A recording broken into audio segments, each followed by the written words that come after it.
Mateus 14, 22. Posso ler? Amém?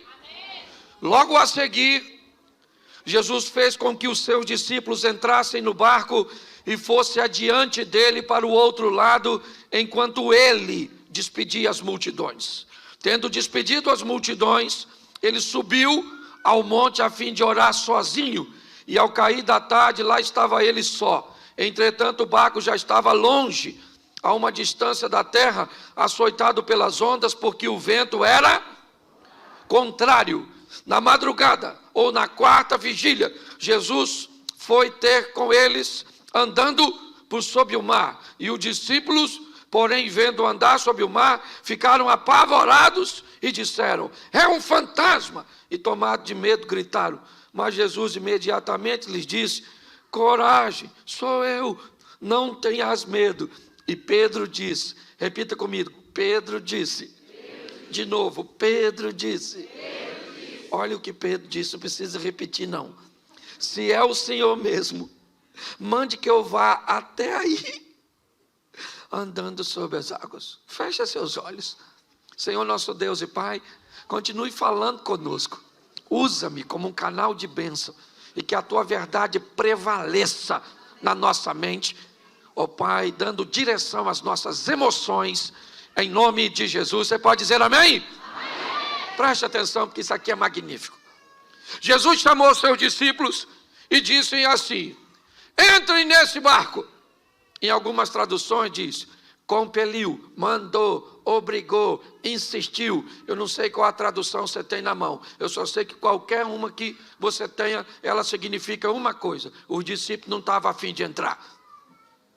Por quê? Porque a última vez que estiveram com Jesus num barco, foi um sacrifício. Quase fundou. Jesus aqui levantou e falou: cala a boca, vento. Fica quieto, mar. Não quero nem marola. Agora é piscina. Os discípulos levaram um susto. E da outra vez Jesus estava no barco.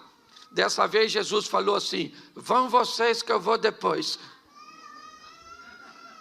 Os caras estavam a fim de ir. Da outra vez, se afundasse para eles, afundava para Jesus. E agora que Jesus disse: vão vocês que eu vou depois. Perguntinha básica na cabeça do discípulo: como? Se nós vamos no barco? Olhando por outro evangelho, os discípulos estavam tão preocupados que deixaram um barquinho. Depois você lê, que eu não sou obrigado a ler tudo. Mas eles deixaram um barquinho, porque se Jesus disse que vai depois, eles têm que criar um meio de Jesus ir. Entraram no barco e foram. Jesus disse o quê? Vão vocês, que eu vou despedir a multidão, vou fazer uma oração e depois eu vou. E os discípulos foram, sim ou não? Sim. O vento era contrário, escureceu. O texto diz que Jesus foi encontrar com ele na quarta vigília. Tu sabe que hora é quarta vigília? Tem gente que não sabe nem que hora é a primeira. Bom, vamos lá. A primeira vigília começa às 18 horas. De 18 a 21, primeira vigília. Jesus foi? Então até às 9 da noite Jesus não chegou. Certo? De 9 à meia-noite, a segunda vigília. Jesus chegou. O vento contrário. De meia-noite às 3 da manhã. Jesus chegou. Ele falou que ia. Pois é, há quanto tempo você está escutando que Jesus falou que está vindo? E aí parece que está demorando, né? Pois é, mas fica pronto, porque ele falou que vai vir, ele vem. Tem gente que quer saber se é milenista, pós-milenista, pré-milenista. Segundo a informação que eu recebi é o seguinte: eu vou voltar, arrumo as malas e fica pronto. Se é antes, durante, depois, isso não é importante, fica prontinho, porque a hora que cantou, a gente orrar para fora, e quem ficar resolve com... Cuidado que você pode estar rindo de você, é ou não? Escute só. Olha só. 3 horas da manhã vai mudar de terceira para quarta. E aí começa, aí a partir das 6, hora primeira, hora segunda, hora terceira, aquela coisa. Certo? 3 horas da manhã. Os discípulos estão cansadérrimos, apavorados. Mateus era cobrador de impostos, não sei nem se ele sabia nadar. Aquela tribulação dentro do barco, todo mundo com medo. Quem é que aparece andando em cima d'água? Jesus. Podia ter avisado como é que ia. De repente os caras estão com medo, cansados, 3 horas da manhã, e ele não vem mais. Eu imagino o mar revolto. Vem Jesus andando em cima d'água. Tu acredita nisso? Literalmente tirando onda. Vem ele andando sobre.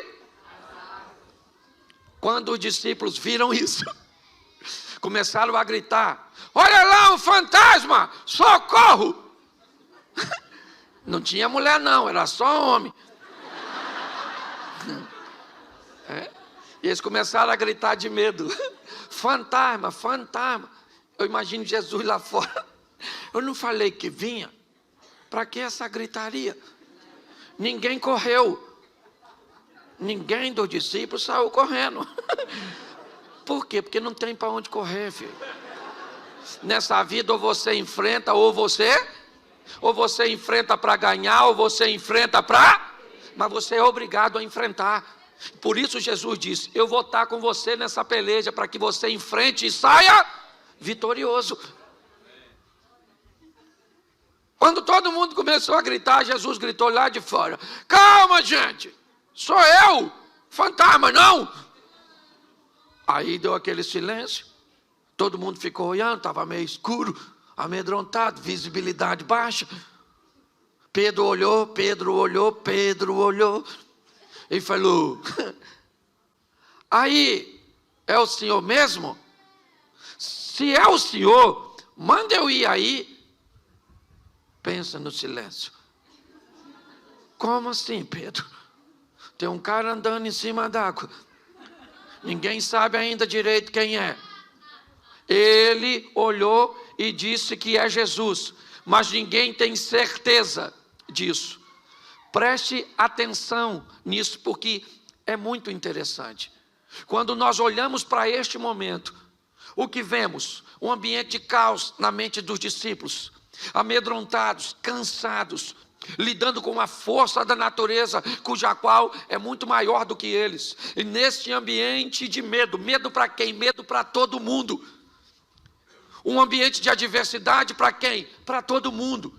Nesse ambiente, 12 discípulos, eles têm a oportunidade de viver os mesmos medos, de enfrentar o mesmo adversário, de lidar com o mesmo problema. E nesse ambiente, um dos discípulos de Jesus se levanta, controla seu medo e diz: se é o Senhor, me manda andar sobre as águas e onde o Senhor está.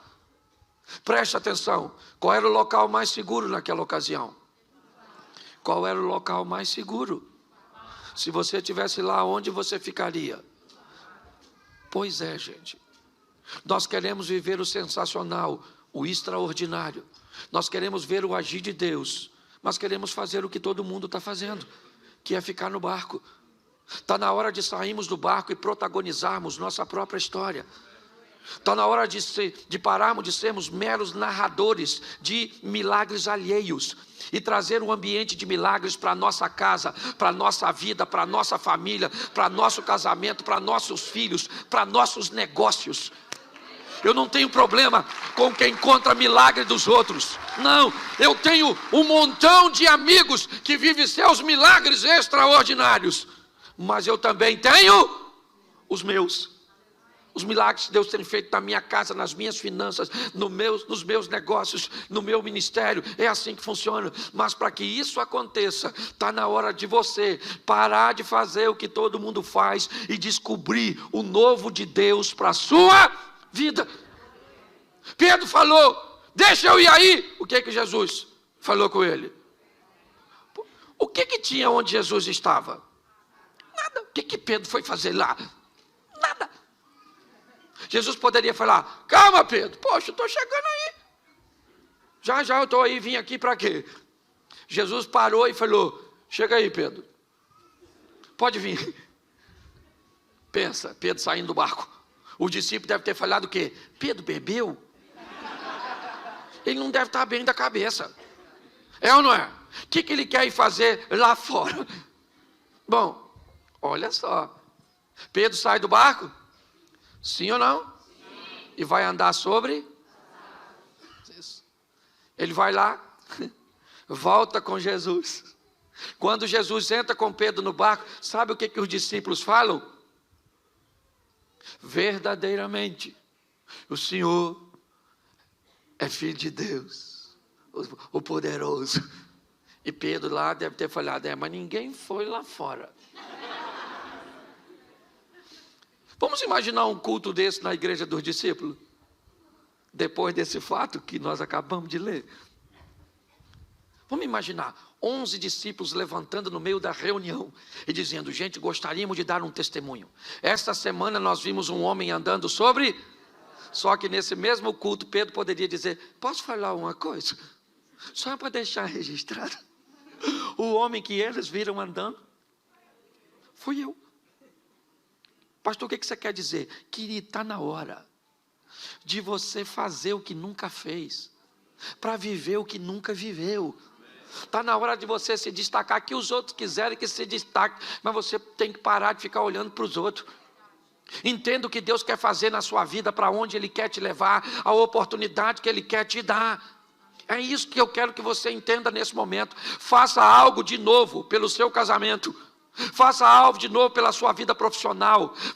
Faça algo de novo para o seu ministério. Faça algo de novo para que algo de novo aconteça na sua vida.